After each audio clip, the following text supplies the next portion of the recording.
Almost the entire cast of the new Superman movie are Jewish, including Superman himself, David Cornsweet. But that's not stopping a lot of Israelis from boycotting the new Superman film because of its anti-genocide, anti-war stance. Now, we saw this film the other day, absolutely loved it. It's not a perfect movie.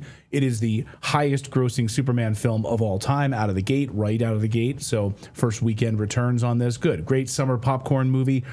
You know, you want like strong hero again, male-female relationship. Oh my God, a man and a woman are allowed to like have a relationship again. Superman and Lois Lane allowed to kiss on screen. It actually got censored in India because it was a little too hot to handle. Some kissing was a little too hot to handle in India and some other countries. Nevertheless, the movie, even right out of the gate, I'm not going to spoil anything, don't worry about it, so no spoilers, but like right out of the gate, the movie lines up within the first 30 seconds of the film letting you know that Superman just stopped a war, stopped a genocide, essentially, stopped the slaughtering of innocent people. And so that was the pretext before the movie even started. You get that sort of preamble. And then right after that, during the movie, you know that this guy who is essentially basically like Benjamin Netanyahu is trying to conquer an entire country, ethnically cleanse an entire population, wipe them out, in order to expand as a land grab into this territory, and Superman is not having it. And the guy is like, it's like, and it is, like, if we're drawing parallels here, it is a well-funded army backed by weapons makers in what is presumably the United States Lex Luthor, against a civilian army on foot, unarmed, with shovels, children, donkeys, children with donkeys and shovels. So could it be any clearer than that we are experiencing in real life? And I've been thinking about this a lot because I'm like, how long did they have this planned? How long was this written? Could it have been written to showcase what we're seeing in Gaza when that war is about a year and a half old? I don't know anything about filmmaking to know. Could they have pivoted like that? Could they have foreseen this? Is it that intentional? Well, it's hard to say. I mean, how long the script has been in the process. James Gunn, by the way, who it comes from Jewish heritage, who's the director and the writer of the film, although he was raised Irish Catholic. He doesn't profess to be Jewish, but of course he has that background. And he's not spoken on that specifically. But anyway, he wrote the film. He directed the film. I don't know how long it's taken him to actually put this into place. So you could say it doesn't matter if it's about Israel. It's an anti-genocide movie. It's an anti-war movie. And this has Israelis taking to the internet and boycotting the film.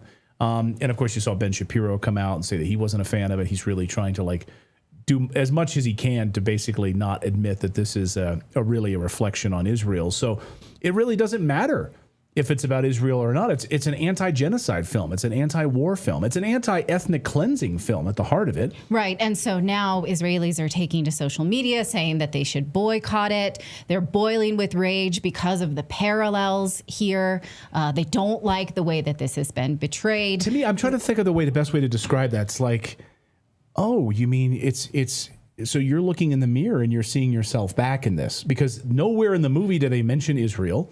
Nowhere in the movie do they talk about Palestine. It's a fictional country. So it's like they're almost like they're having their own self-reflection. They're projecting. They're like, oh, yeah, so you're talking about Israel then. You're saying that we're bad because we like, we're because we want the war ethnic so cleansing. Badly. We want this.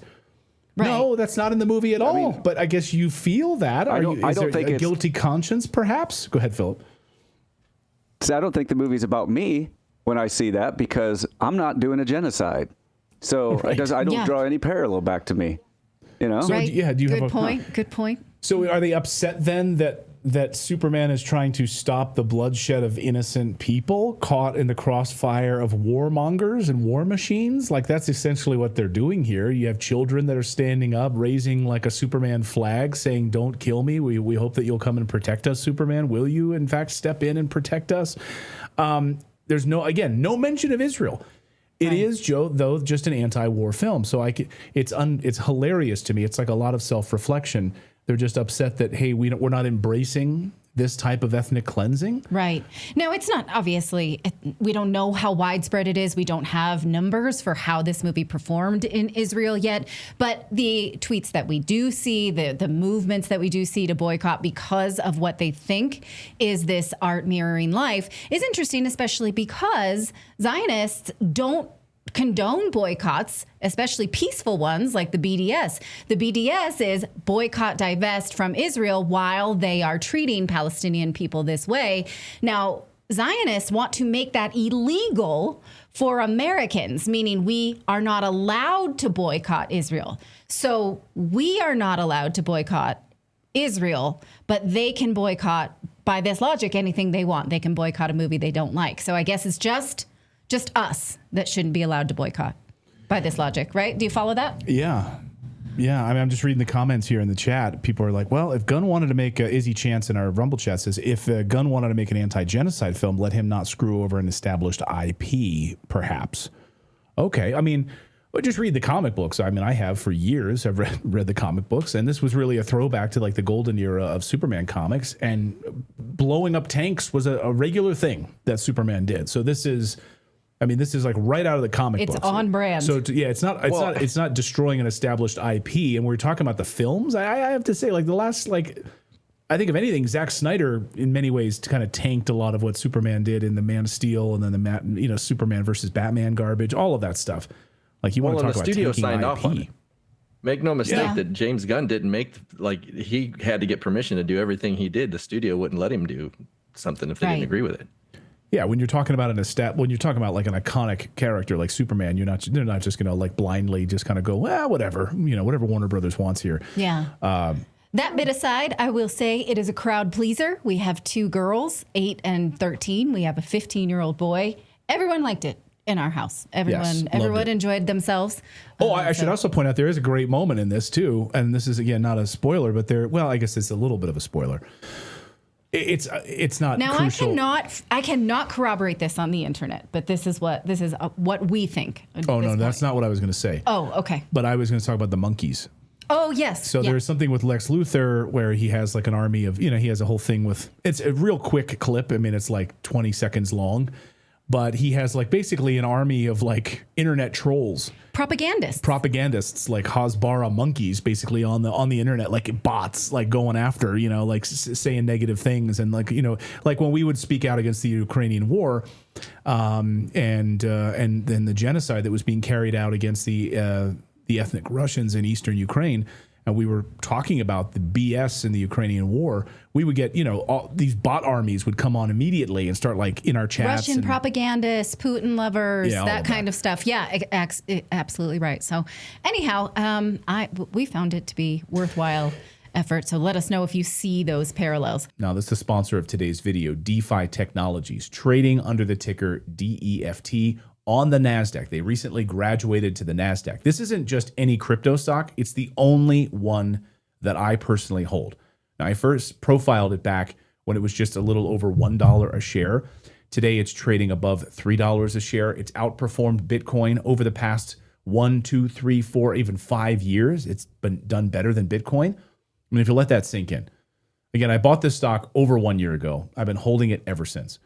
You probably heard of Anthony Pompliano, friend of the show. He's a major shareholder in this company. His research firm, Reflexivity, is fully owned by DeFi Technologies. So yes, he works for them. Their secret weapon is a subsidiary called Valor. You need to pay attention to this. When the US dragged its feet on crypto ETFs, Valor launched crypto ETPs around the world. They now manage 75 different products and aim to hit 100 by the end of the year. And their revenues? Record-breaking. This is why I'm holding this stock. Even better, they built a zero-risk arbitrage trading desk that's already cleared nearly $100 million in profit. That money goes straight to the bottom line. They've also bought back 2.5 million shares. And guess what? The CEO, Olivier Roussier-Newton, who I've told you about before here on the show, he hasn't sold a single share. He's holding over 17 million shares as we speak. That's worth more than $60 million. That tells you that he's all in with the rest of us. So here's the bottom line. We are in the middle of a financial revolution right now. The dollar system is being rewritten, and DeFi Technologies is one of only 3 profitable publicly traded crypto companies on the planet right now. So guys, do your own homework on this. This is the only one I'm holding, and I don't plan on letting it go unless we hit some bear crypto market, which I don't see personally happening anytime soon. But again, I'll have links to their website in the description below. Do your own homework on this company, and we'll see you next time, everyone.